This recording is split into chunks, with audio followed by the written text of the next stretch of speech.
নামের মহিমা, নাম এত বলবান, এত কৃপা নামের, শক্তিশালী ওষুধ, অজান্তে খেলেও শরীরের মধ্যে গিয়ে কাজ হয়। হরিনাম অনিচ্ছাতে শুনলেও দেহের মধ্যে গিয়ে কাজ হয়। তারপরে এই দামোদর ব্রততে হরিনাম হচ্ছে, এ তো আরো বড় ব্যাপার। আরো বড় ব্যাপার। এই মাস মা যশোদা ভগবানের উদরে দড়ি দিয়ে বেঁধেছিলেন। দাম মানে দড়ি, উদর মানে পেট, পেটে দড়ি দিয়ে বেঁধেছিলেন বলে ভগবানের নাম দামোদর। এই মাসে পেটে দড়ি বেঁধে ভজন করছে বৈষ্ণবরা, মানে খাওয়া দাওয়া কমিয়ে দিয়েছে আর কি। তেল ঝাল মশলা খায় না, 9টা সবজি বাদ রেখেছে, আতবন্ন পাচ্ছে, কোন রকম শুধু জীবনটা বাঁচিয়ে রেখেছে, নাম করছে। ওই অনেকটা বৈশাখ মাসে মুদিখানার দোকানে হালখাতার মতো আর কি। সারা বছর বাকি নিলেন, হালখাতার সময় চিঠি এসে গেছে, ওই টাকাটা শোধ করতে হবে। দেখবেন না চিঠির কোণে টাকার অঙ্কটা লেখা থাকে ছোট্ট করে। আপনি যাবেন, একটা মিষ্টির প্যাকেটও পাবেন, একটা ক্যালেন্ডারও পেলেন, টাকাটাও শোধ করলেন, আবার কালকে থেকে বাকি নেন। তা বৈষ্ণবদের এই ধার শোধের মাস যদি আপনি হিসেব করেন, কার্তিক, অগ্রহায়ণ, পৌষ, মাঘ, ফাল্গুন, চৈত্র, বৈশাখ, জ্যৈষ্ঠ, আষাঢ়, শ্রাবণ, ভাদ্র, আশ্বিন, কার্তিক, 11 মাস ধরে ভজনে অনেক ত্রুটি বিচ্যুতি ঘটেছে। নামমালাটা নিয়ে বসেছি, চট করে আমার ছেলেটা ডাক দিল, বাবা আমার কলমটা এনে দাও, ব্যাস মালাটা আবার রেখে দিয়ে ছুটে চলে গেলাম, নাম হলো না। এই যতবার বসতে যাচ্ছি বাধা হচ্ছে, বারবার বাধাটাকে পূরণ করবার জন্য এই মাসটা এসে দাঁড়ায়। এই মাসে ভজনের মাস পূরণ করে নিতে হয়। বৈষ্ণব মহাজন লিখছেন কত সুন্দর করে, দেখুন, সবাই যে গৌরাঙ্গের চরণ ধরতে পারবে এর তো কোনো মানে নেই। আরো নিয়ম সোজা করে দিল, চরণ ধরার দরকার নেই, নাম তো নিতে পারো। তাই লিখছেন কত সুন্দর, যে গৌরাঙ্গে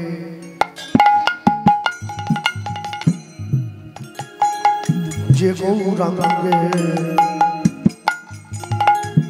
নাম লয় নাম লয় নাম লয়,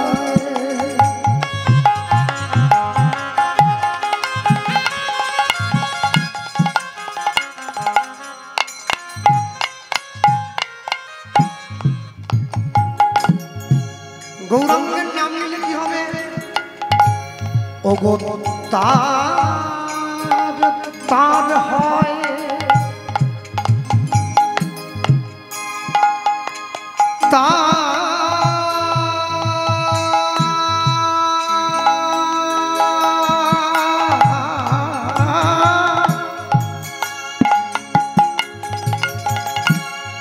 তার হয় কৃষ্ণ প্রেমদয়,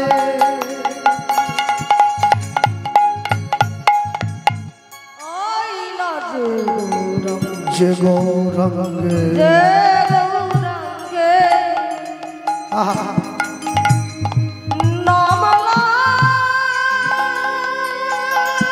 নাম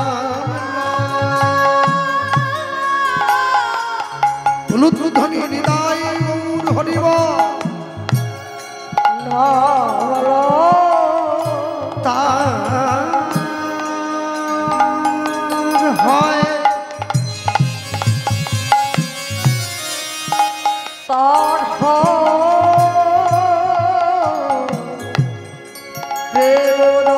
কৃষ্ণ কৃষ্ণ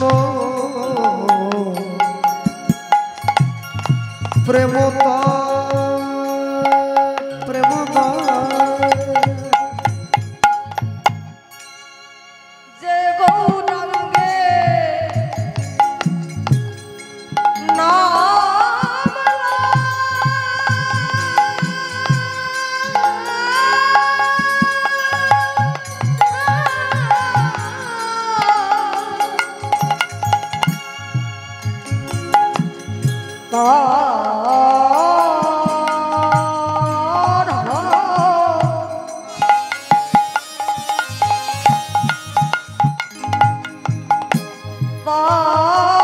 পার কৃষ্ণ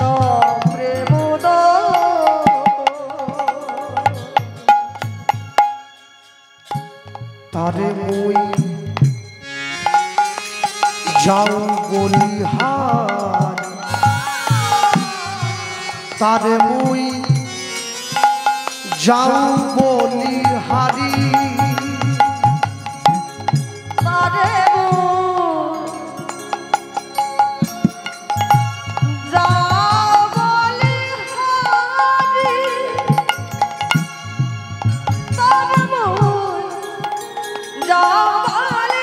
তারে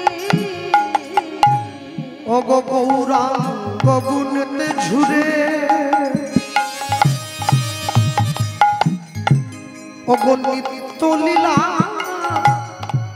তার স্ফুরে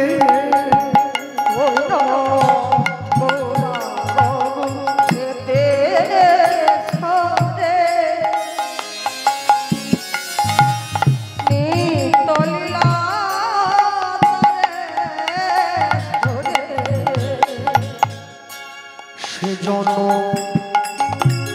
ভক্তি অধিকার সেজন ভক্তি অধিকারী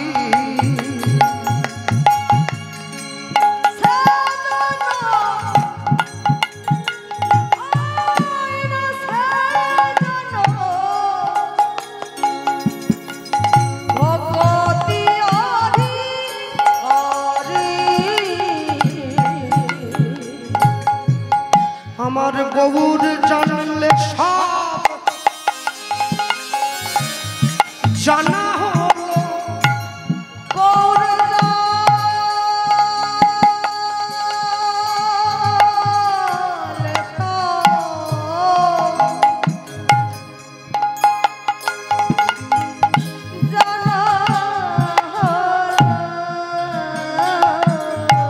আমার গৌর জানলে সব জানা হলো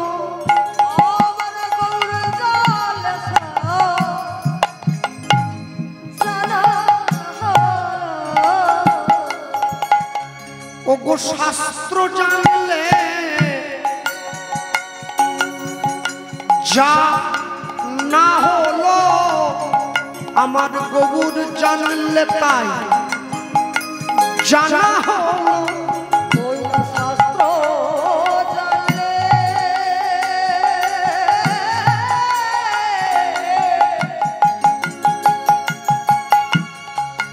জানা হলো গৌর জানলে তাই জানা বলি শাস্ত্র জানলে না না না শাস্ত্র পড়লে যা না হলো আমার গৌর জানলে জানা বলি যদি ধরো গৌরে চরণ ধরো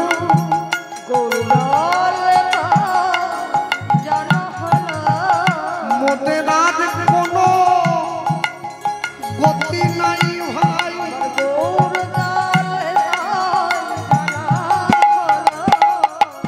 বলি মোদের গুণাদি ফুরাইয়ে গেল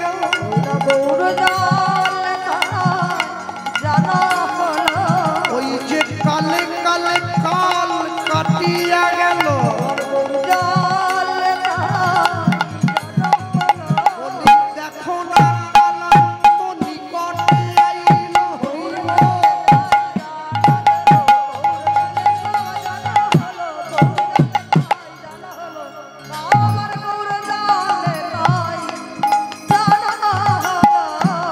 সেজন ভক্তি অধিকার সেজন ভক্তি অধিকার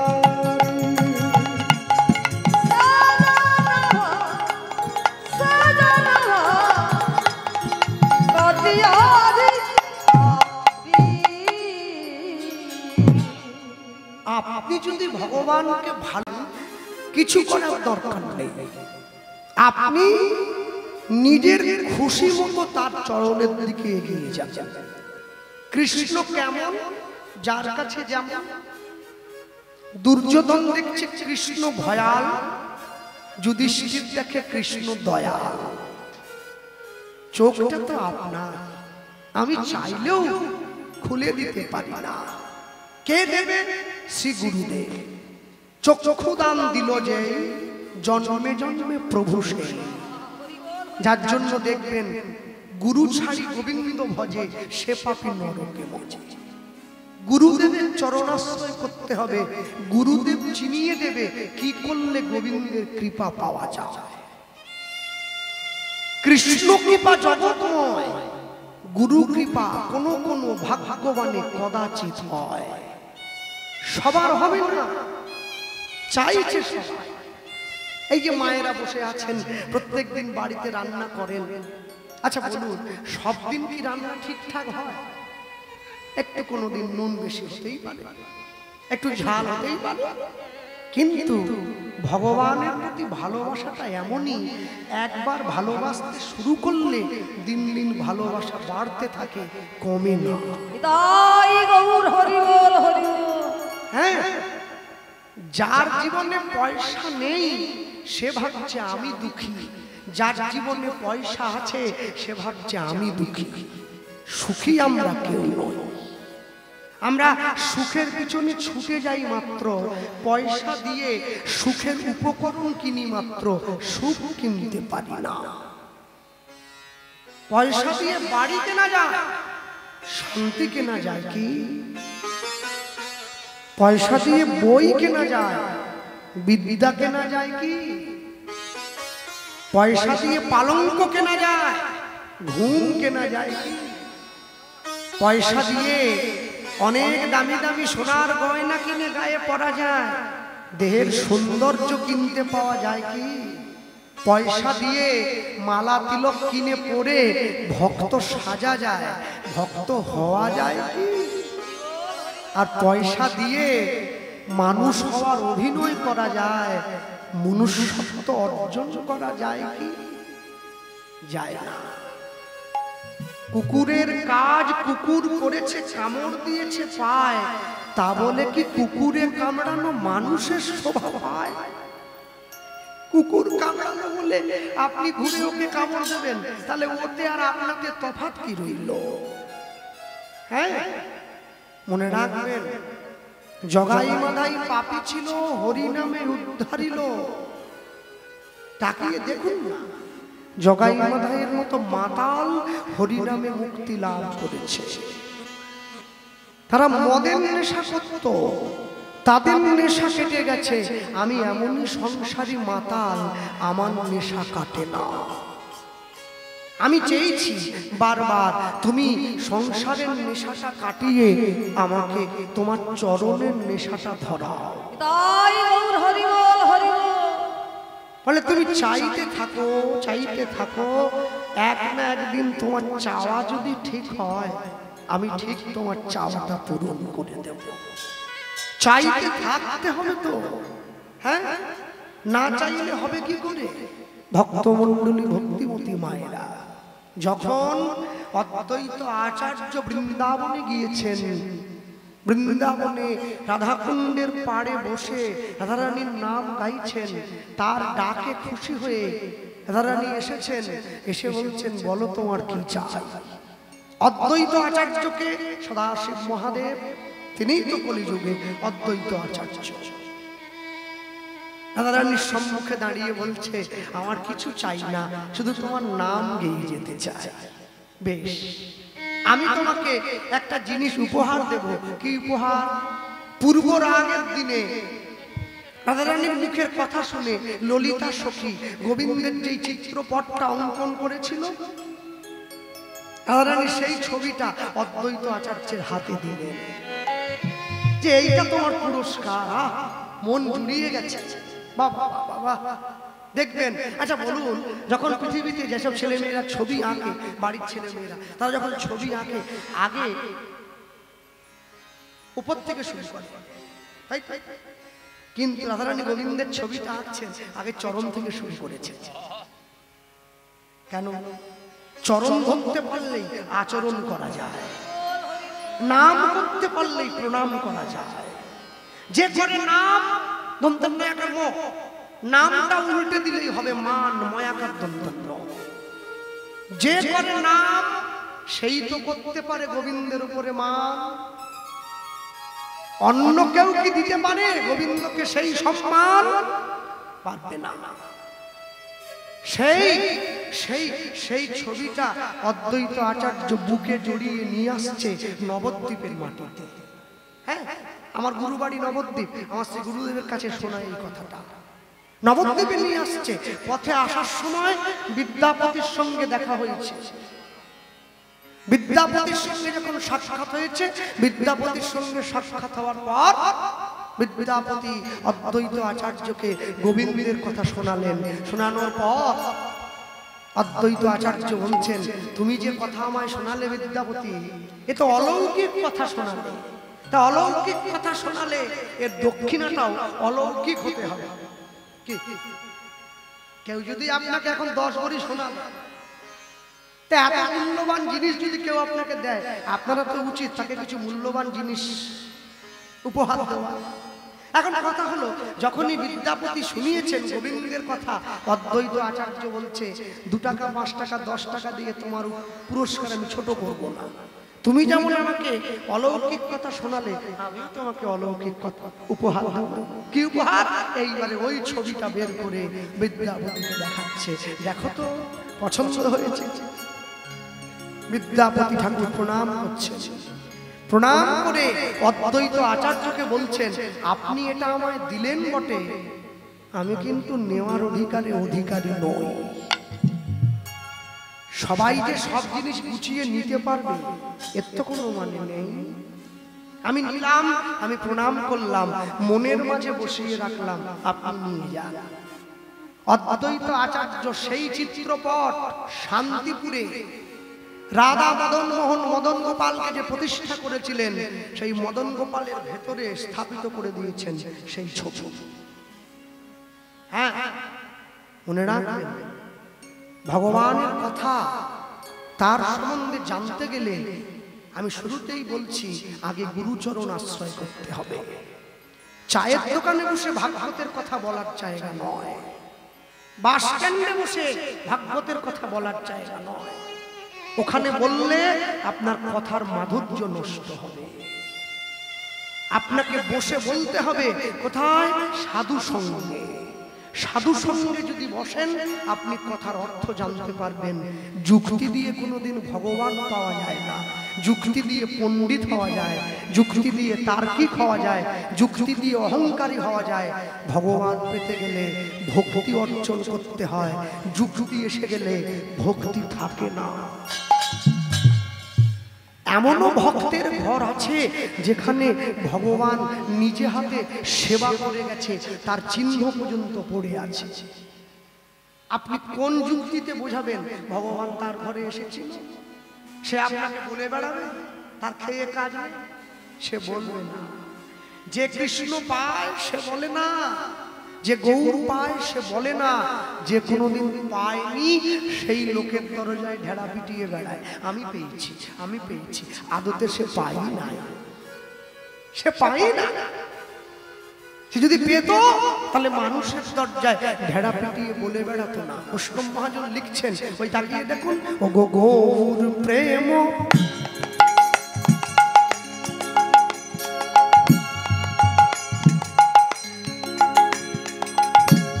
গৌর প্রেম রসা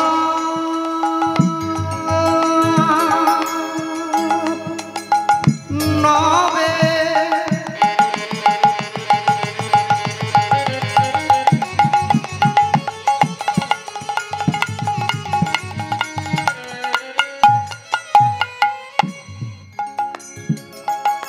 যে বাডুবে যে মা ডুবে সে তরঙ্গে গৌর প্রেম রসার নদে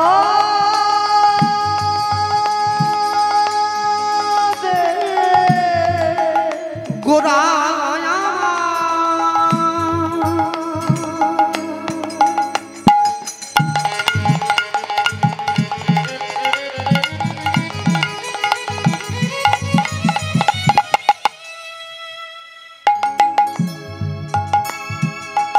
আমার আমার আমার আমার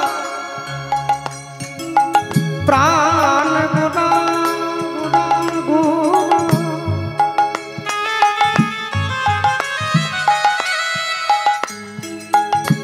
আমার আমার প্রাণ গোরা আমার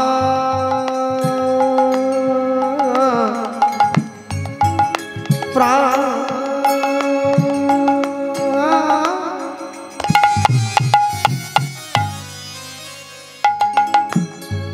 গৌর প্রেম রসার নদে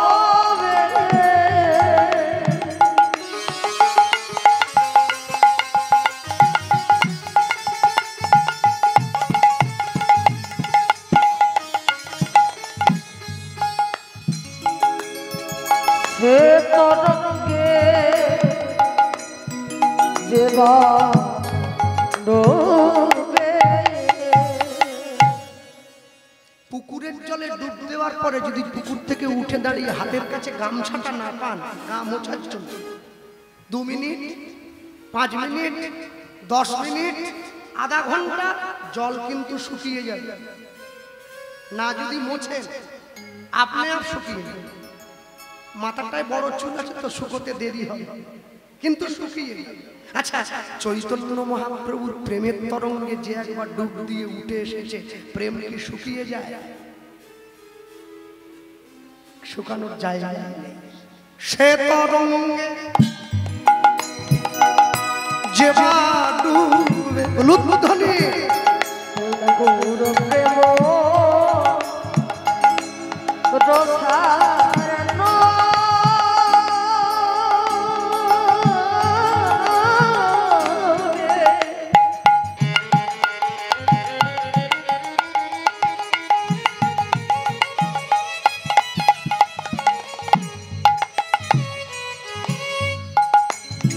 ওই নাচে তরঙ্গে যেবা ডুবে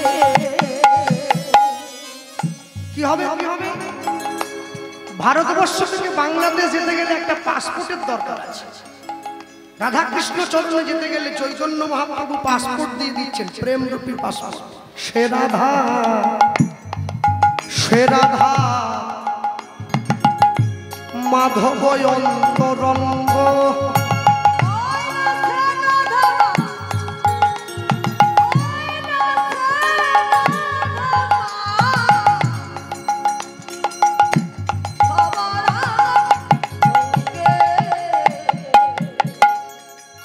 তোমরা গৃহে বা বনেতে থাকো, ওগো হা গৌরাঙ্গ বলে ডাকো। তোরা গৃহেতে বনেতে থাকো, হা গৌরাঙ্গ বলে ডাকো। আরে যেই গৃহে গৌরাঙ্গের সেবা হলো না, যেই গৃহে গোবিন্দ সেবা হয় না, যেই গৃহে সাধু গুরু বৈষ্ণব আসে না, সেই গৃহ আর এই বাঁশবন দুটোই এক। তোমরা গৃহে বা বনেতে থাকো, হা গৌরাঙ্গ বলে ডাকো। গৌর হরি হা গৌরাঙ্গ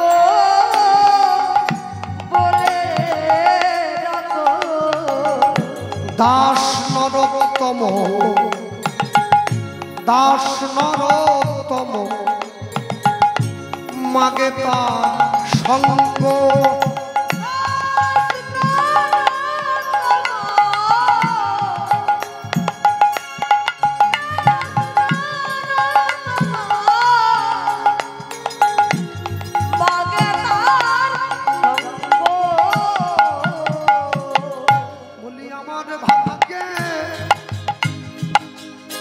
হলো না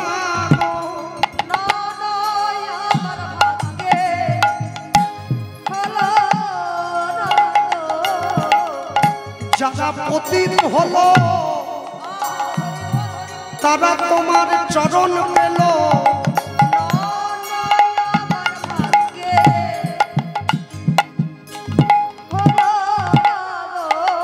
বলি আমি পতিত রইলাম পড়ে, আমার ভাগ্যে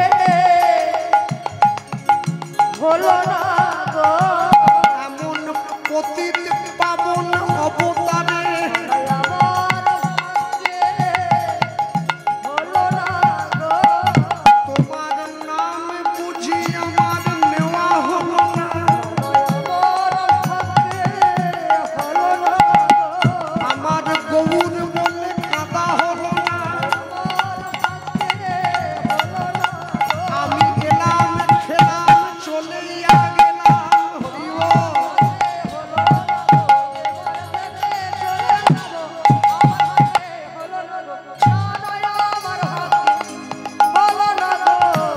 দাস নরোত্তম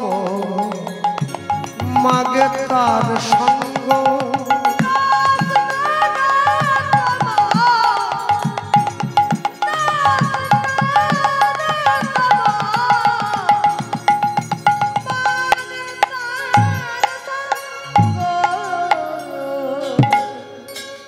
যে যে অবস্থায় আছে, যেইখানে আছে, আমি একটা কথাই সকলের কাছে, সকলের চরণ প্রান্তে দাঁড়িয়ে একটা নিবেদনই করব, আপনারা নাম ছাড়বেন না, নাম করতে থাকুন। ঘুমোতে গিয়ে করুন, খেতে বসে করুন, বাথরুমে গিয়ে করুন, স্নান করতে গিয়ে করুন, অফিসে গিয়ে করুন, মাঠে চাষ করতে গিয়ে করুন, বিয়ে বাড়িতে করুন, শ্রাদ্ধ বাড়িতে করুন, অন্নপ্রাশনে করুন, নাম ছাড়বেন না। এমন ভাবে নামকে নিজের জিহ্বার অগ্রে বসিয়ে নেন, আপনি নাম ছেড়ে দিলেও নাম যেন আপনাকে ছেড়ে না যায়। রামকৃষ্ণ পরমহংসদেবের কাছে গিয়ে শিষ্য বলছে, ঠাকুর নামটা ফেরত নিয়ে নাও। রামকৃষ্ণদেব তো আকাশ থেকে পড়লেন, বলিস কি নাম কি জয়নগরের মোয়া নাকি যে দিলা আমার ফেরত নিয়ে নেব? তুই হঠাৎ করে ফেরত দিবি বলছি, ঠাকুর আমি তো করতে পারছি না। আলমারিতে টাকা রেখে কি লাভ যদি টাকা খরচাই না হয়? কিছুদিন পরে তো উইয়ে কেটে নষ্ট করে দেবে, তার থেকে তোমার টাকা তোমার কাছে খরচা হয়ে যাবে। এই মনটা আলমারির চাবিটা হারিয়ে গেছে, বুঝলে, খুলে যে নামটা বের করবো চাবিটাই তো হারিয়ে ফেলেছি, ওই জন্য নাম নিয়ে নাও।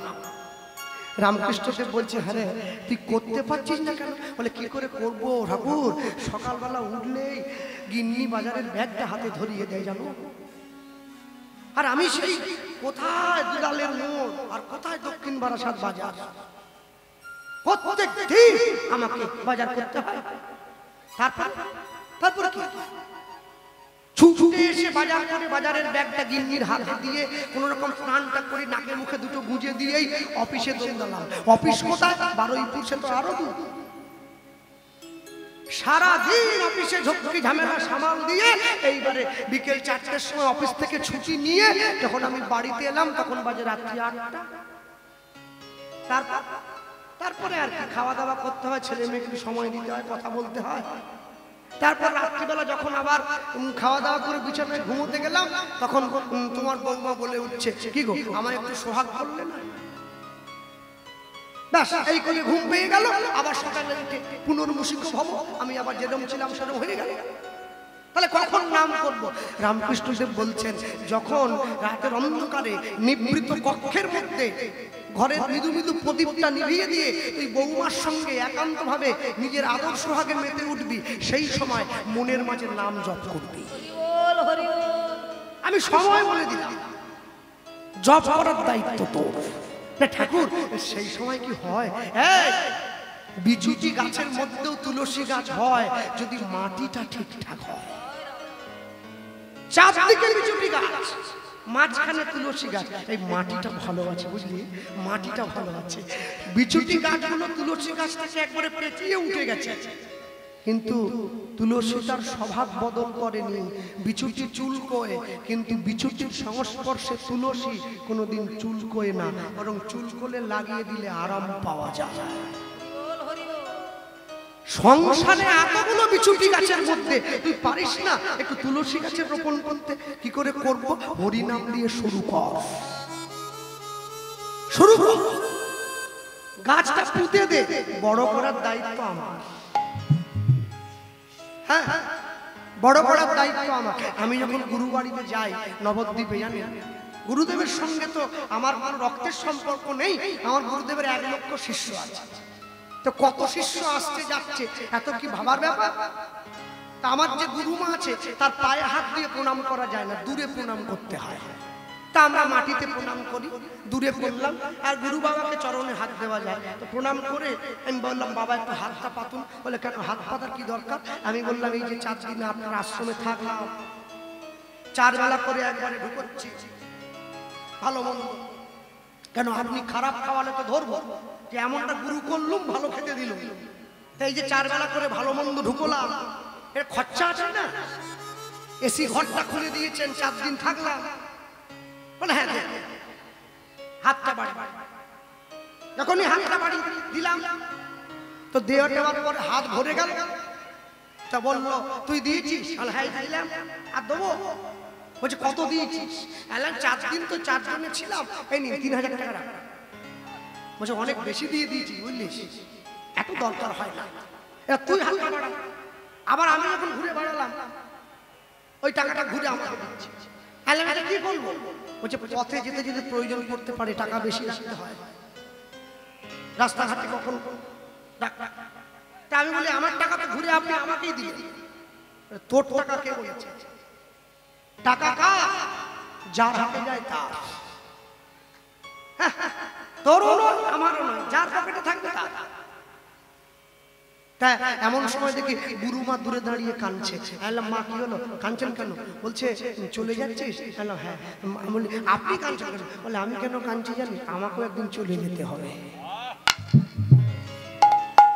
তুই আমার ঘর থেকে চলে যাচ্ছিস, আর আমাকে এই পৃথিবীর ঘর থেকে চলে যেতে হবে যেদিন ডাক এসে যাবে। থাকার জন্য কেউ আসে, চলে আমাদের যেতেই হবে। আর চলে যাওয়ার আগে আমি চাই, আমি এমন ভাবে চলে যেতে চাই যে আমি চলে যাওয়াটা যেন আমি চলে যাব, আমি হাসতে হাসতে চলে যাব, আমার চলে যাওয়াটা দেখে যেন সকলে কাঁদে। তাই গৌর হরি বল হরি বল। তবেই তো বুঝবো জগতে প্রকৃত মানুষের মতো কর্ম করলাম। যে বাড়িতে আজকে কীর্তন হচ্ছে, সেই গৃহস্বামী আগে থেকেই আমাকে লীলা মাধুর্যের অনুরোধ জানিয়ে রেখেছিলেন। তা অনুরোধ সম্পন্ন করবার দায়িত্ব আমাদের। হরিসভায় বসে এই মধ্যাহ্নকালীন কীর্তনে আমাদের আস্বাদিত গীতজ্ঞ লীলা মাধুর্য জগন্নাথ বেশে ছিল নীল মাধবের চরিত কথা।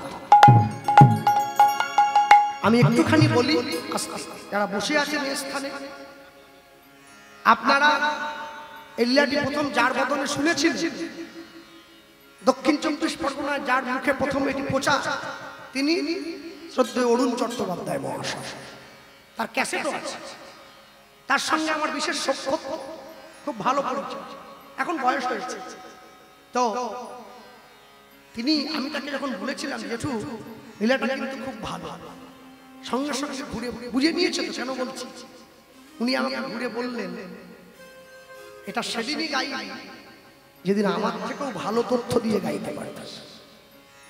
আমি তো গাই না, আমি চাই মানুষ তোর থেকে এর থেকে আরো ভালো কিছু পাক। ভক্তমণ্ডলী মায়েরা, আপনারা যে দেখছেন পুরীতে জগন্নাথ মন্দির, যে জগন্নাথ বসে আছে মন্দিরের মধ্যে, জগন্নাথ মন্দির কিন্তু একদিনে তৈরি হয়নি, সত্যযুগ থেকে ছিল। কে বলছে জগন্নাথ মন্দির বৌদ্ধদের ছিল, বৌদ্ধ মন্দির ছিল? এইসব ছেদো কথায় কান দেবেন নাকি, ছেদো কথা বলা হয়। তারা না জেনে, না খোঁজ খবর নিয়ে, না পড়াশুনো করে আজে বাজেটা বলে দিচ্ছে। হ্যাঁ, ইন্দ্রদ্যুম্নের আগে রাজা যযাতিকেশরীর সময়কালেই ঠিক হয়ে গেছিল লবণ সমুদ্রের উত্তর উপকূলে এই মন্দির নির্মাণ হবে। এইবারে আসা ইন্দ্রদ্যুম্নকে এই মন্দিরের যিনি প্রতিষ্ঠাতা, ইন্দ্রদ্যুম্নের বসবাসকায় মালব্য দেশের অবন্তী নগরের রাজা মহারাজ ইন্দ্রদ্যুম্ন। ইন্দ্রদ্যুম্নকে রামচন্দ্রের দুটো ছেলে লব আর কুশ, সকলে জানেন। এই যে লব বলে যে বড় ছেলেটা, এই লবের 19তম বংশধর, যার নাম হচ্ছে দেবালিক। এই দেবালিকের একমাত্র সন্তান, যার নাম রাজা ইন্দ্রদ্যুম্ন। আমার মতো কোন পাতি ঘর থেকে উঠে আসে, যেখান থেকে সেখান থেকে যাকে তাকে জগন্নাথ কৃপা করে দেবে, হয় না? এই দেবালিকের পুত্র মহারাজ ইন্দ্রদ্যুম্ন। মহাজন প্রথমেই কলম দিয়েছেন অবন্তী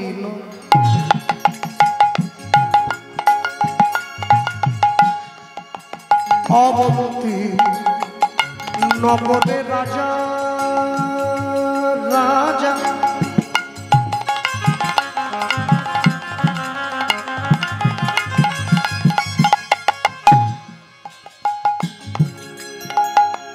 ইন্দ্রদ্যুম্ন নাম না।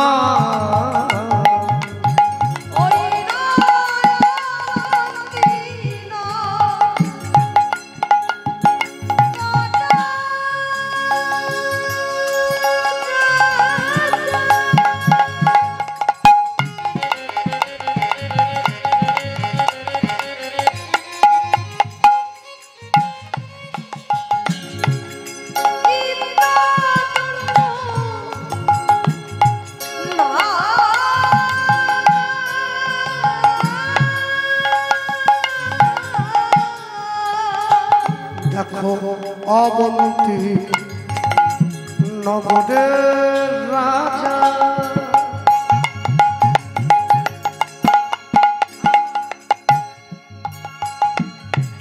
ইন্দ্রদ্যুম্ন নাম না।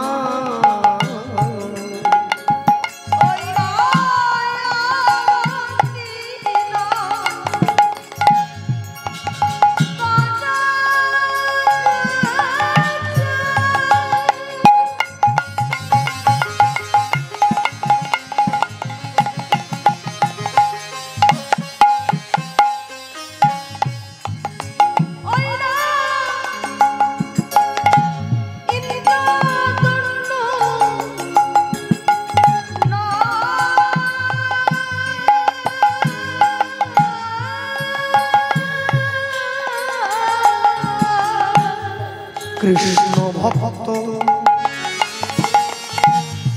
রাজা সদাই গায় হরিনাম।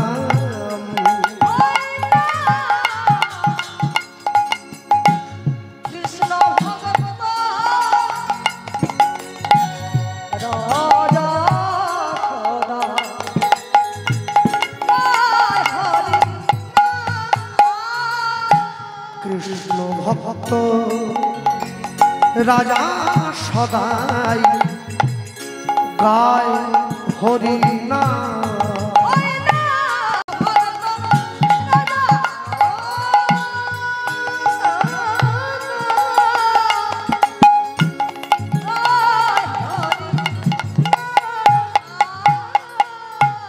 বিষ্ণু রশি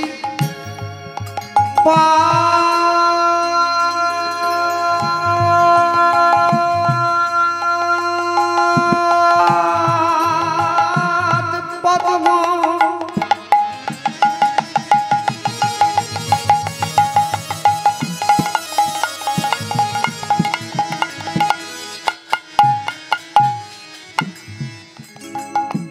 রাজা করয়ে চিন্তন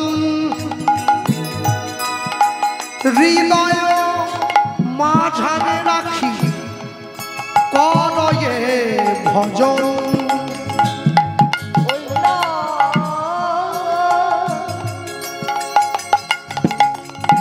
হৃদয়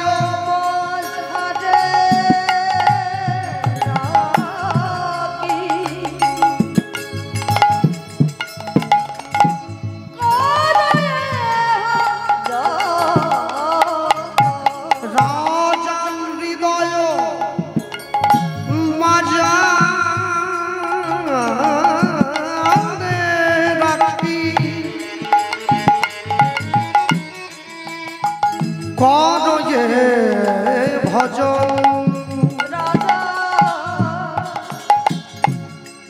হৃদয় মাঝারে রাখি করয়ে ভজন বলি রাজার নয়ন ধারা বিরাম নাই রে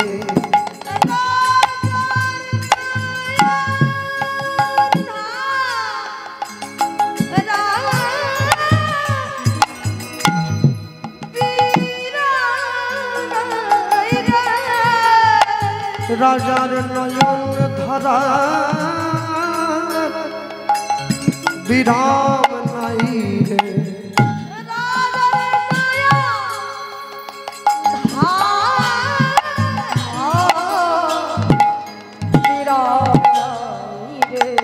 ওই যে বিষ্ণুর পাদ পদ্ম স্মরণ করে